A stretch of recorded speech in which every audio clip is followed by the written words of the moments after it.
Hello, this is The Resilient Artist. I'm Elliot Cowan, professional actor of over 25 years. I'm more recently a coach and creator, helping performers and creators stay grounded in a very unstable landscape. And after 2 decades of surviving the highs and lows and constant reinvention that this industry demands, I've learned one thing. Resilience isn't an option. It's the job. This podcast gives you the tools, mindset, and honest conversations that keep us moving through self-tapes, through rejection, breakthroughs, uncertainty, and everything in between. So, let's get into it. And remember, I'm the resilient artist, and so are you. Actors hate self-tapes. We think they're rubbish. But they are, in fact, our warning signal. They are the canary in the mine shaft. Actors hate them, but they are the one thing that might just save us. We hate them because they feel like shouting into the void, pissing in the wind. We hate them because they take time, labor, creativity, they disrupt our lives, and then they give us nothing back. They're like fancying that person in the sixth form. They seem to ask for everything and acknowledge nothing.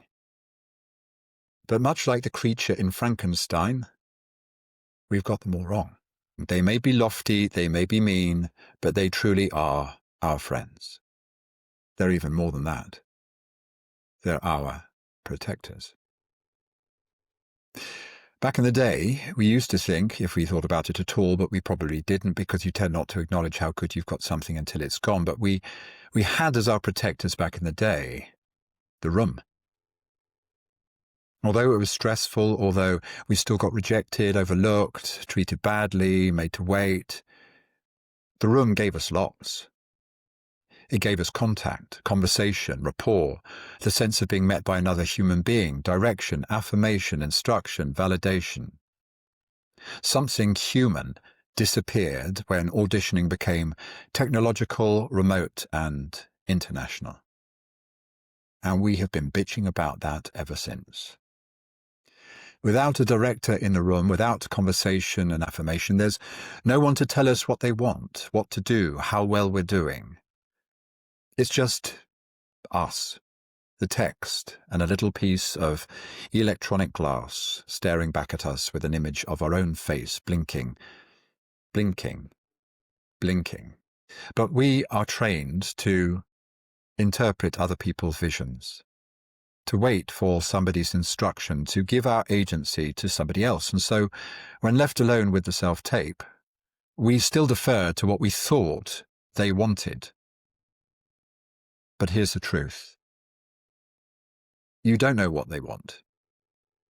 They don't even know what they want until they see it.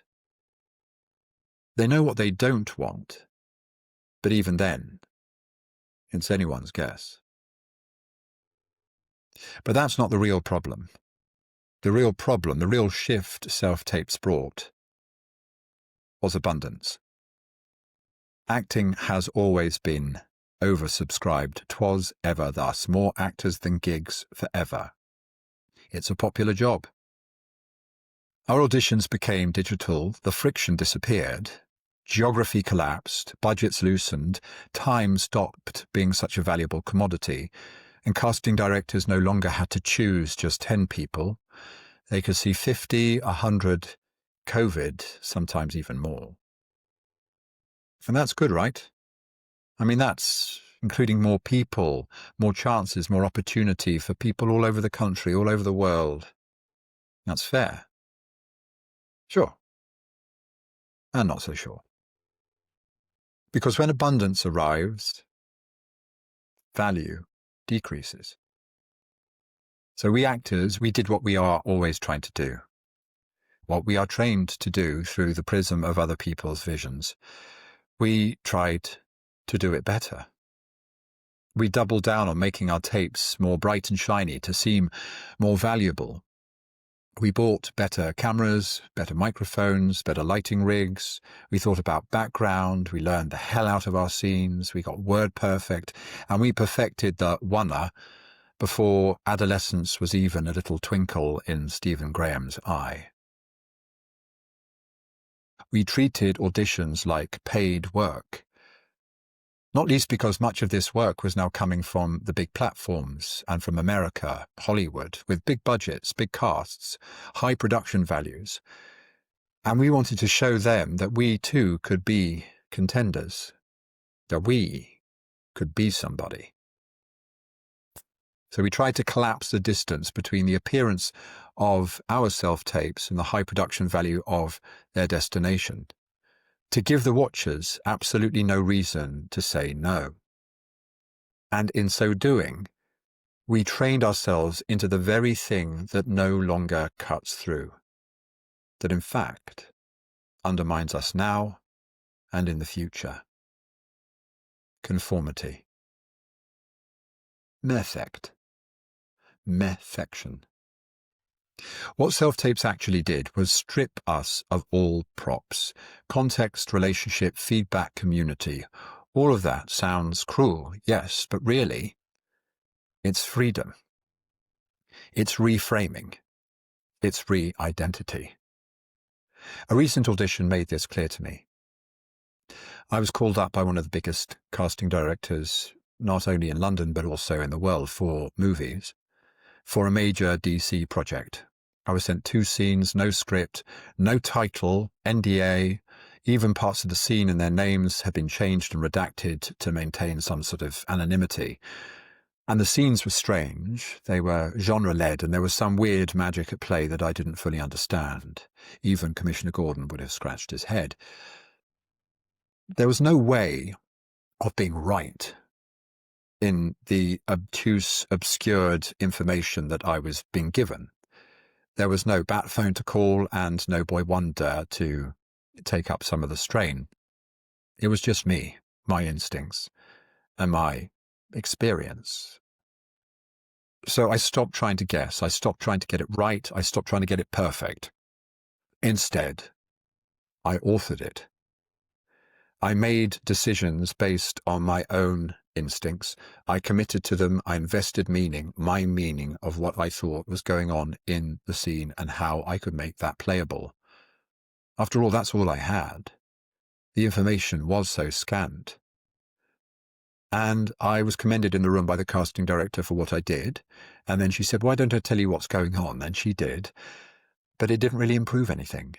I did it again, and it was good in a different way, but it didn't make anything in it more employable. I had already done that or not. And as it turned out, I didn't get that role, but I was offered another role, a smaller role within the production, but it was a big show, so yeah, happy to do it. But the director never saw me or met me in person. I never had those scenes to read. I never tried them out until I got onto set, so I wasn't being employed because I delivered something that he knew he wanted in that character. I wasn't being assessed whether I guessed correctly, whether I had somehow read his mind and delivered a version of that character that was dead on in appearance, in sound, in accent, in nature. He was assessing whether I could author meaning under uncertainty. This is what allows movie stars, when they get to a certain place, just to be offered roles. They don't read for stuff because it's understood that the way they work means they author everything they do with their individuality. They commit their own interpretation of meaning on what it is they're given. Sure, it gets sculpted and led in a certain direction by a director, but they are the best in their particular cohort at doing that, at authoring everything that they put their mind to. And the director wants them not only because they maybe finance the movie, but because they bring that much to the game. We can see it too more closely at hand in Instagram. For years, the algorithm behind Instagram has rewarded polish, perfect framing, perfect edits, perfect timing, captions and delivery thought about and delivered with perfection. Now AI can do that better than humans could. And recently, the head of Instagram, Adam Mosseri, said the algorithm is shifting away from the polish for its own sake and towards content that feels human, immediate and engaging, that feels authored. What cuts through now is messy, direct, handheld. Why? Because it proves authorship. It proves that you are human. See, AI doesn't take risks. It doesn't take responsibility for its choices. It waits to be told. It is looking for a version of fulfillment and perfection that humans can't achieve, but that difference still matters. Social media is like self-tape's filthy big cousin, flashing its underwear all over the shop for cheap likes and dirty shares. We shouldn't disown that crazy cousin of ours. We should be paying attention to what their actions are doing to our landscape.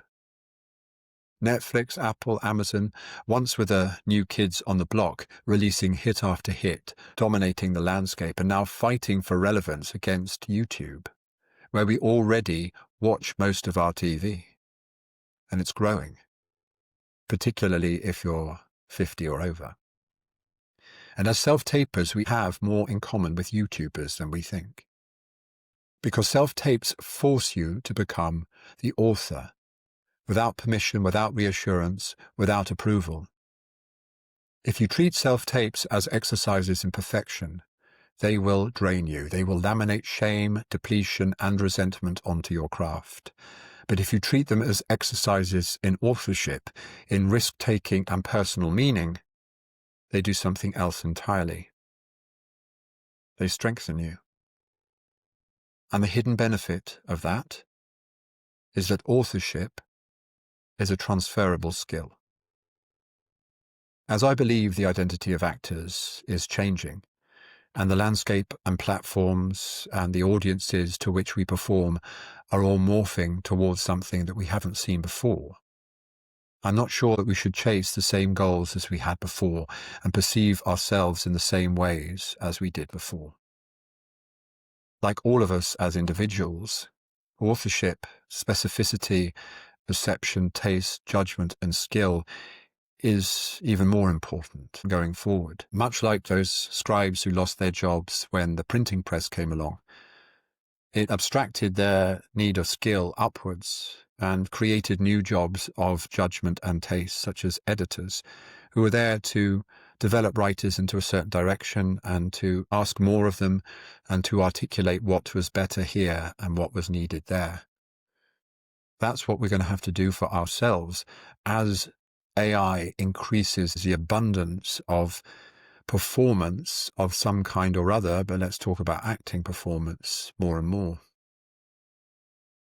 But if we are authors of our own meaning, this is transferable into creating, into teaching, into leadership, into speaking, into writing, into building an audience and building your life's work, whatever that may be.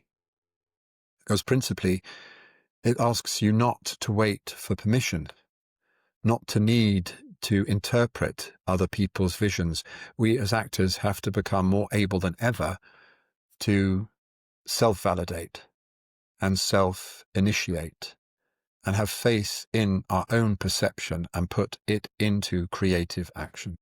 Like in the self-tape environment, where we are left to our own devices and fall back on technological polish to make something cut through, all of that technology and polish is going to be emulated and created brilliantly by AI, and we won't be able to compete. The only way that we can compete is going deeper into our own judgment, taste, and self-creation, our self-validation, our agency and authorship that we have already and should have been practicing with self-tapes, but will be necessary for our survival going forward. If you define yourself simply by execution, you will be replaced. But if you define yourself by authorship, you won't. AI does not answer for its choices. It carries no consequences. It has not lived a mucky, messy life that will seep out like a beautiful, ill-timed burp when you least expect it. It waits for prompts. It waits for permission. Humans don't. We act from memory, contradiction, instinct, experience, from the mess of the life that we've lived. The mucky stuff, fashioned by the craft of human error, judgment, skill. That's not inefficiency. That is the advantage. And what lives inside the practice of authorship, if we choose to claim it, is agency. Agency is not optimism. It's not confidence. It's not simple hope. Agency is curiosity applied deliberately under changing circumstances. It's searching for other openings when former avenues close. It's locating the unique amongst the abundant. If you can author meaning in a self-tape without certainty, without approval, without polish, you can author meaning elsewhere too. From that ability, that agency, that authorship, resilience comes. Not endurance, not survival by the skin of your teeth, but adaptation. I've had to pivot, retrain, and redefine myself more than once in a 25-year career. And ironically, self-tapes were where that process really jumped up a notch for me. As I accepted the challenge of what they have left me with, and I looked upon social media as a training ground for a new philosophy, a new approach, and in part, a new identity. Self-tapes were the canary in the mineshaft that we should have been watching as we descended. But the good news is, the canary is still tweeting, and I, for me at least, have found a torch. I'm hoping that will show me the way. And if it does me, then perhaps you can follow. I'm the resilient artist, and if you got this far, you are too.